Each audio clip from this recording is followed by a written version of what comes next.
Hi, Aquarius and Pisces folks. I am back with your 2022 forecasts. This is going to be the final video of my series of 2022 horoscopes for all the 12 signs.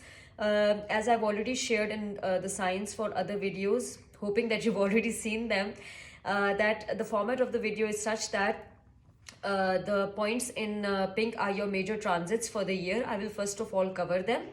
Then I will give you two mantras to navigate the energy of North Node's transit through Taurus. These mantras are especially going to help you out to evolve along the path of your soul growth during the eclipse periods in May and November.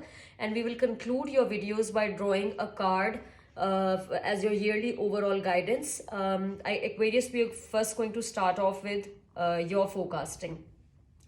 So Jupiter and Neptune in your second house will increase your salary, or for those of you who are running a business, it will add more customers who will bring substantial money with them, and this would add to your earnings.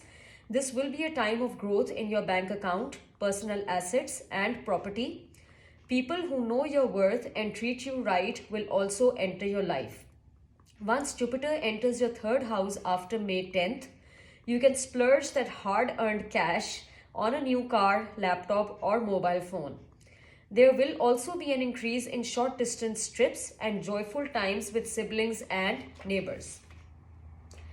Saturn, however, in your first house, which started in December of 2021, is asking you to develop discipline and maturity when trying to work on your body. Some of you might have been trying to lose weight, eat healthy, and have a better routine and lifestyle. If you have set a target weight, you will be able to achieve it.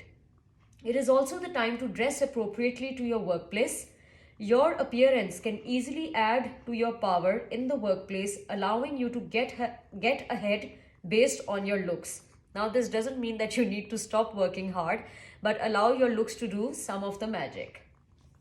Uranus and North Node in your fourth house may have added instability to home and family life. Somebody elder might be sick, resulting in you spending more time to take care of them and adding to your day-to-day responsibilities. North Node here will awaken you to your inner child wounds, asking you to heal them. Some of you might even have to take time off from career to give that time to family. However, I will encourage you to look into your ancestral line and generational patterns as well to break negative patterns and karmic cycles. Mothers will have more duties on their plate. I will also encourage you to go for therapy or counseling for trauma or emotional healing if some of you feel that you are wounded in these areas. Pluto and Venus retrograde in your 12th house is changing your spiritual beliefs and solidifying your connection with God. This puts the focus on solitude, rest, and an appropriate sleep routine.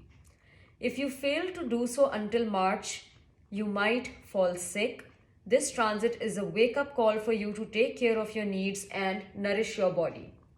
Finally, Mars retrograde in your 5th house in October might create a creative block if you are in that field.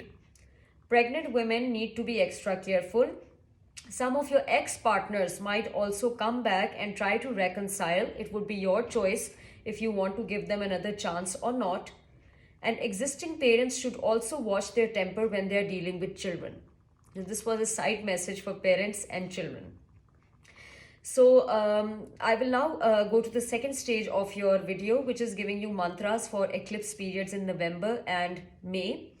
Your first mantra is, I love my family and my family loves me. Number 2, I am safe and all is well. I love my family and my family loves me. I am safe and all is well. Let's now go to the final part of your message and draw a card as your overall yearly guidance.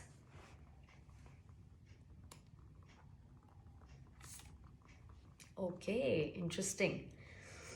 It says gossip dims your glow. So maybe some of you are in that habit. Let me read the message on the back side of the card. And no shame about this, because I think all of us are guilty of this at some point. All of us need to hear this message. So let me read it. Speaking poorly about others tarnishes your energy and your reputation. So avoid bonding over complaints and feeling superior. Human beings were not designed to be perfect, and this includes you. Instead, raise your vibration by engaging in positive communication. Celebrate what does work and who is awesome. The more you do this, the more radiant you will become. This message especially holds for those people who are surrounded by competitive energy, either at home or at workplace. It is best to keep your thoughts to yourself and to raise your own vibration so that people who are sort of competing with you or trying to bring you down cannot tarnish your energy. And it is best not to discuss this with other people, both at home and in your workplace. The best solution that I can give you is to exercise gratitude. See what is working and see who is helping you in life, and just exercise gratitude and avoid gossiping about people. So, with this message, Aquarius, you have my best wishes for the year. You can DM me in case you have comments on this reading or there are other questions. Let me know if it resonates with you as the year unfolds month by month. I will now move on to the reading for Pisces, the final sign of the zodiac. Hi, my lovely Pisces folks. I will start your video by telling you the important transits which appear here in pink. And then I will give you 2 mantras to allow your soul growth to take place seamlessly during eclipse periods in May and November. And we will conclude your video with a card at random to give you overall guidance for your year. So Pisces, you guys have already welcomed Jupiter in your sign since December 28th, 2021. And I am pretty sure that some of you are already feeling that energy, especially those that are early Pisceans. Jupiter and Neptune in your first house starts a time of pampering yourself. Nourish your body, go for a massage or a luxurious facial. Any endeavor to improve your wardrobe, hair or appearance will also pay off. Those of my Pisces who have not been feeling well, you will find amazing healing opportunities between now and May. Just make sure that you don't put on extra weight or be lazy. Once Jupiter enters your second house after May, your finances will increase with a manifold increase in your bank account as well. You will also notice improvement in your self-worth as people will be treating you better. For this, it is important that you leave those people who are not treating you better, treating you as you deserve at this time. Saturn in your 12th house is asking you to take time out of daily chores for rest, retreat, and solitude. A medical checkup might also be on the cards if you are not sleeping well or if your responsibilities are overwhelming.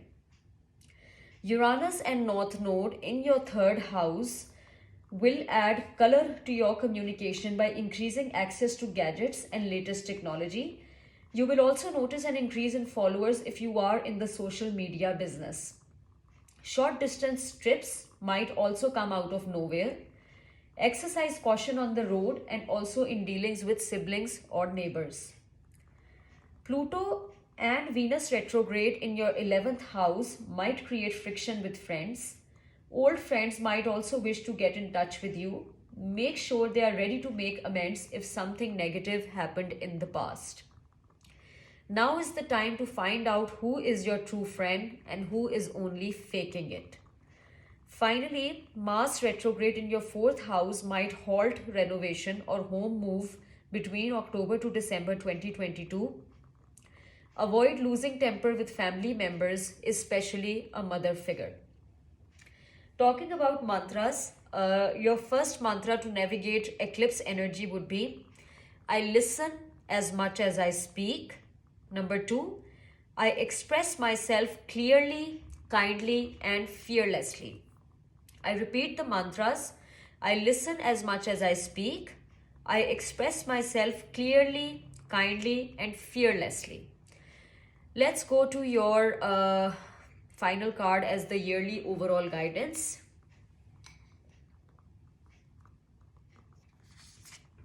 Okay, that is such a cute message. You are loved. You are loved. Let me read the message on the back of the card. You are enough just as you are, and you are loved. If you don't have a model for love, imagine yourself as a child. Perhaps you have a favorite picture of yourself as an adorable 5-year-old. Look into your own sweet eyes and acknowledge just how special you are. That child inside still needs your tenderness, and so does the adult you. Please do not abandon yourself. Instead, tap into the ocean of love inside. So, this is such a great message for inner child healing and for self love. Always go back to your childhood, remember what made you happy, and you can do those activities again in order to connect with the inner child. And if some of you are dealing with abandonment issues, this is also a time to heal them. The right kind of people, the people who know how to treat you, who know your worth, are about to enter your life. So, with this sweet message, Pisces, I wish you best of luck for the year 2022. You have all my good wishes. You can DM me in case there are any questions about this video. And please let me know if the messages resonate with you as the year unfolds month by month. I will now be going back to my usual routine of adding weekly guidance messages every Sunday. Please take care of yourself. Bye.